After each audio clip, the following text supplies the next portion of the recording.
Hi everyone, in this video I will be talking about battle cloaks, how to use them, how to properly optimize them, and how to make the most use out of them in combat. Specifically, I will be focusing on the Romulan Battle Cloak, which is the best in the game in general with slightly higher stat bonuses compared to their regular counterparts, while simultaneously elucidating the shadowy secrets of why Romulans are the best species in space combat. I will also touch on regular battle cloaks and compare functionality to Romulan battle cloaks. The Romulan Battle Cloak is available to most warbirds, and most are available to be used by all factions ever since they became cross-faction on August 29, 2019. But of course, warbirds are best used by Romulans. In fact, all ships built for DPS have their greatest potential unlocked when used by a member of the Romulan Republic. Now why is that? It all comes down to one trait. Superior Romulan Operative. This trait increases critical severity and critical chance, while also reducing the cooldown of cloaks, so this trait has two functions: boosting DPS and boosting cloak functionality. Furthermore, this trait is stackable. Characters that are not part of the Republic can get this trait from the Romulan Embassy, which is a fleet holding, and they are only available on the rare tactical male Romulan. This means at maximum, a non-Republic character can get 3 of them on a single ship, depending on available bridge officer slots. Members of the Republic, however, can have this trait on every single bridge officer slot, and for a relatively cheap price as well, being a few thousand energy credits on the exchange. Embassy Romulans are very expensive by comparison, costing 80,000 fleet credits in addition to 20,000 dilithium, or less if your fleet has a dilithium discount. So what do these 5 on a T6 ship copies of SRO mean? Well, it means an instant boost of 10% to critical chance and 25% to critical severity. Also, the cooldown of your cloaking device is reduced from 20 to just under 12 seconds. So, here are the stats, the critical stats on my ship. I have only one item console that is boosting critical chance, and even if I remove that, critical chance will still be at 30%. And these stats are also boosted by the Endeavor system, but those are relatively easy to obtain by all factions. So the main point is, Romulans can very easily get high critical stats compared to other factions. Alright, well, now that critical stats have been covered, let's go further into cloaking. So there are 2 more traits which are readily available to Republic officers, and are easily obtained, relatively. The first is Infiltrator. Infiltrator's main function is increasing the duration of cloak ambush, which I will cover in a second. The next trait is Subterfuge. And Subterfuge gives a bonus to the bonus damage provided by cloak ambush. However, these two traits are not stackable, but you can use different versions of them, so basic, regular, and superior, to further boost your cloak ambush. Now, the 2 I'm showing here, these 2 bridge officers are from the Delta pack, so they're a bit expensive. Let's see, where's that? Oh, these ones, yeah. So they're from the Delta pack and exclusive to Romulans, and they're a bit expensive, but overall they are well worth it. Now, while these 2 traits, Infiltrator and Subterfuge, are quite nice, never sacrifice a copy of these. Never sacrifice Superior Romulan Operative for them. The best you can get on other Romulans, so ones from the exchange or from recruitment missions, is a copy of Superior Romulan Operative, essential, and regular Subterfuge, which is good enough. And your captain If they are a Reman, has Infiltrator as a selectable trait. And if they are a Romulan, you can also select Romulan Operative for your captain. In addition, Romulans also have an innate trait bonus to cloak damage from the cloak ambush, and also extra stealth while cloaking. There's also the trait Maquis Tactics, which gives a 10% bonus to all damage from cloak ambush. And that is available from the Deep Space Nine lockbox back in the day, and now is available through the Infinity lockbox or the Exchange. Okay, now that we have covered traits, let us talk about the Cloak Ambush. Cloak Ambush activates when you decloak, and it gives a bonus damage to all your attacks for a few seconds. Now I got mine primed for 15 seconds. It's almost fully boosted, but yeah, this allows for high Alpha Strike and a good amount of burst damage. There are also different levels of Cloak Ambush depending on which Romulan and/or Reman traits you have equipped, being regular, advanced, and elite. Regular is if you have no traits boosting your cloak, advanced is if you have subterfuge, and elite is if you have superior subterfuge. Now allow me to demonstrate the Cloak Ambush. On a warbird, your cloak displays a cooldown until you are fully cloaked.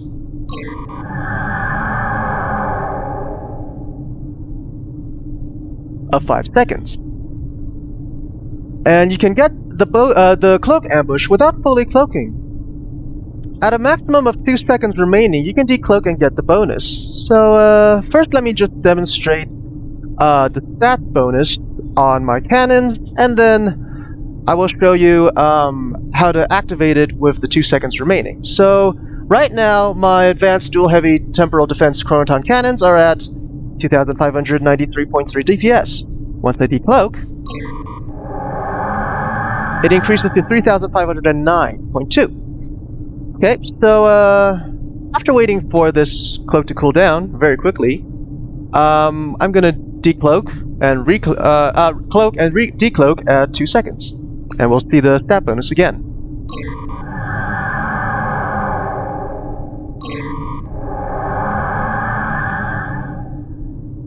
So the regular battle cloak, so on a Klingon ship or on the cross-faction Ouroboros raider, you do not get this cooldown, this countdown, so it's slightly more difficult to use this strategy. So let me just jump into onto a Klingon character for a demonstration. Okay, so we're on a Klingon character on a Klingon ship with a battle cloak. Now, not all Klingon ships have a battle cloak, only some of them do, but yeah. So the stats are slightly lower, and of course it's not boosted by any Romulan traits because I don't have any Romulans on this character, but anyways. This one, of course, has the full 20 seconds cooldown, and you don't get the countdown when you're cloaking. So as I said, it's slightly more difficult to use the strategy of decloaking prematurely to get the bonus. But 5 seconds of cloak bonus with 15% boost to damage, which is alright. Okay, back to the Romulan Battle Cloak. So, the duration of the Cloak Ambush is 22.5 seconds fully boosted, but mine's only 15 seconds, as this character is not a Reman with Infiltrator slotted. But 15 seconds is already pretty long. And it is possible to keep it up for the entire duration of when you are decloaked, being that the cooldown for the cloak is only 12 seconds and this lasts 15 seconds. So all you have to do is cloak at the right intervals to keep it constantly up. Sure, you'll be sacrificing 3 seconds every time you reinitiate this cloak cycle, but it is well worth it. So the strength of your cloak, outside of being boosted by subterfuge, infiltrator equipment, and other traits, depends on your auxiliary power. The higher it is, the harder it is for enemies to detect you. On warbirds, your cloak strength decreases when your singularity charge is high, so that is one trade-off compared to ships with regular battle cloaks. While I usually keep my aux power low unless I'm doing an EPG build, it matters very little as ships in PvE usually cannot detect you regardless. Now, I will touch on enhanced battle cloaks. There are two different versions, the Romulan version and the regular version, naturally. Again, the Romulan version has the countdown, whereas the regular version does not. The enhanced battle cloak allows your ship to fire torpedoes, mines, and activate most bridge officer and captain abilities while cloaked.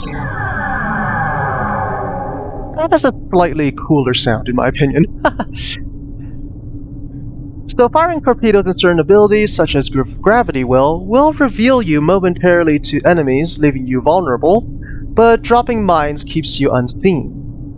One advantage of the regular enhanced battle cloak has over the Romulan version is that your ship will display when you are revealed, whereas the Romulan version forces you to guess.